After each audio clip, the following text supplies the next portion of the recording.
This bill, the County Public Finance Laws Amendment Bill of 2023. This bill, Mr. Speaker, sir, as summarized in the Memorandum of Objects and Reasons, is a bill that needs to have been there.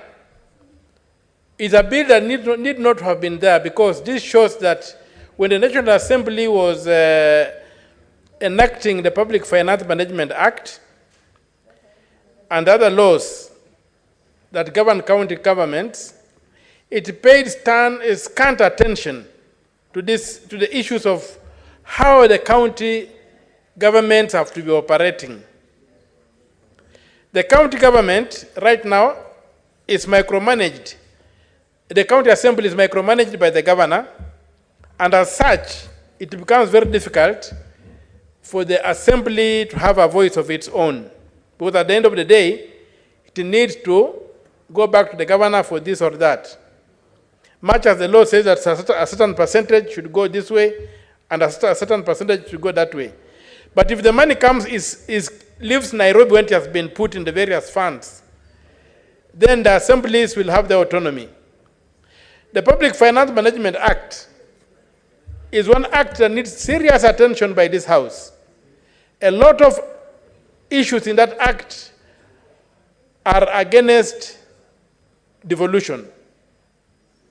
And this particular House needs to pay attention to that act, and to also make sure that all amendments that were made to that act after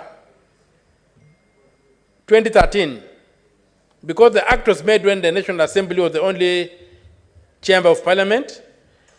After that, the Senate came into being, and then mischief began playing its part. And many amendments were made without coming to this House, including amendments such as the one that allow proceeds of foreign loans to be kept in foreign accounts, contrary to Article 206 of the Constitution, were made.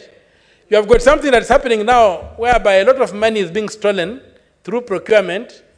They call it specially permitted procurement procedure. The specially permitted procurement procedure that is being used to initiate a lot of procurements that are not proper was initiated through a Finance Act of 2017, which never came to this House, and is wreaking havoc.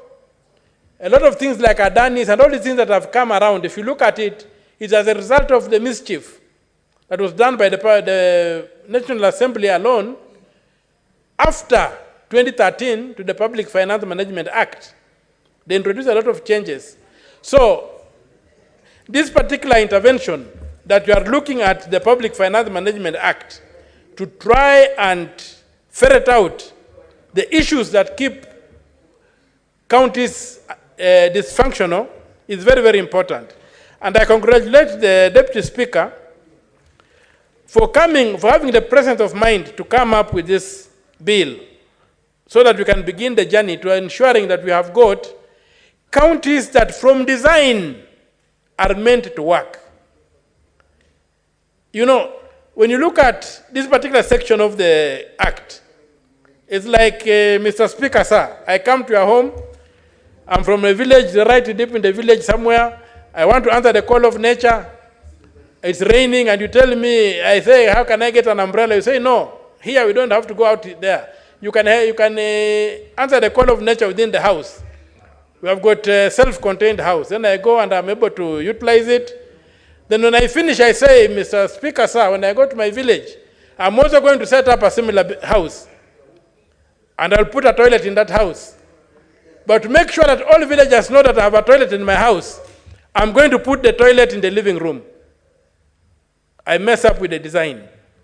That toilet cannot be used. It becomes dysfunctional. And that's what we have here. We have a design problem in the counties. The design is faulty, and then you end up with things that cannot work. So we must come back, and this to me is an opening shot, where we need to visit all the legislation that govern counties and see to it that we get the design right so that we can, in the proper way, be able to set up something that can function before we test it. What we have in the counties now, right now, in many cases, cannot function because the design is wrong. The design of having money leave Nairobi into the kitty of the governor, then from there, the county is served, is not acceptable. We must get the design right, and for me, Mr. Speaker, sir, I really congratulate you for this, because here you fix a problem. You get the design right. And once the design is right, things will flow. When the design is wrong, however hard you try, you never succeed. That's why we say the egg, the way it is designed, it can lift a chicken with a curve, but the other side, it cannot lift the weight of a chicken. So let us get the design right. Let us work on this, and I pray that the National Assembly will see the value we have seen in this thing to make sure that we create two autonomous institutions at the county level, whereby the Assembly is independent, the executive is independent, then the question of oversight can become possible. Otherwise, it's like asking your children to oversight their father in his compound. They cannot. The governor remains the big man, the governor remains the boss, and he cannot be oversighted by these people. So I really pray that we will get a way of getting it through the National Assembly, and I want to support what Senator Chesang said, that we may need to identify a partner in the Assembly who can help us see this bill come through. As I conclude, I want to say that it's also important to note that primary oversight is a function of the county assembly. Primary oversight, whereby the budget of the county is held against the implementation of projects in the county, is really a function that county reps, ward reps should be able to, members of the county assembly, should be able to do, because they live in those wards, they pass those budgets, they know what goes to their counties, and they should be able to see if the money is being applied lawfully, using the budget as the marking scheme, and also whether the money is being used effectively. Right now, to wait until the point whereby you get an Auditor General's report to interrogate, sometimes it's too late.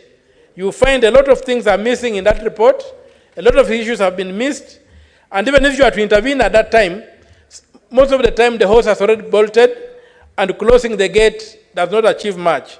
So, Mr. Speaker, sir, I really congratulate you for coming up with this bill, and I support this bill, and I pray that this bill sees the light of day. But going forward, as a House, we need to revisit the Public Finance Management Act. It even takes away the power of our own clerk. When there was an amendment by the National Assembly where they created two heads for the Parliamentary Service Commission, it has taken away the power of our own, the clerk of this House, as the deputy, as the secretary of the Parliamentary Service Commission. He's basically a figurehead. The powers of the chairman remain intact. The powers of the clerk are taken away by being split into 3 centers. So we need to revisit those kind of things and make sure that the role of the stature of this House is not undermined through legislation. The Constitution is kept, a fidelity to the Constitution is kept, and whatever we do it with the Constitution as our North Star. So, Mr. Speaker, sir, with those few remarks, I support the bill. Thank you. Senator Mwenda Gataya Mufaya. Thank you, Honorable Speaker. Honorable Speaker, from the onset, I want to... Senator Mwenda, I beg your